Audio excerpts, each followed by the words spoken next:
মনে করুন আপনার হাতে এক গ্লাস পানি। এখন এটা যদি 1 মিনিট ধরে রাখেন কোনো ব্যাপারই না, যদি 1 ঘন্টা ধরে রাখেন তাহলে হাত ব্যথা শুরু হয়ে যাবে, আর যদি একদিন টানা এভাবে ধরে রাখা হয় আপনার হাত একদম অবশ হয়ে যাবে।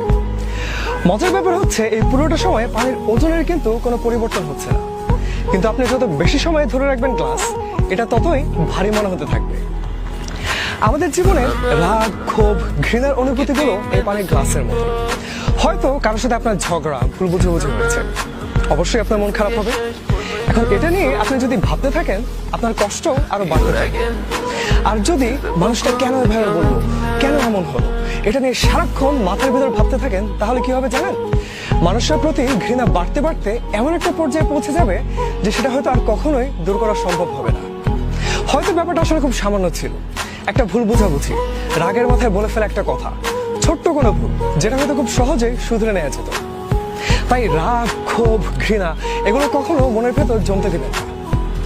যদি কখনো কারোর সাথে এমন ঝগড়া বা ভুল বুঝাবুঝি হয়, আপনার ইগোকে ঝেড়ে ফেলুন। মানুষটার সাথে ঠান্ডা মাথায় খোলাখুলি কথা বলুন, দেখবেন সব ঠিক হয়ে যাবে। খামাখা মনের ভিতর রাগ বা ক্ষোভ বসে নিজেকে কষ্ট দেওয়ার কোনো মানে হয় না।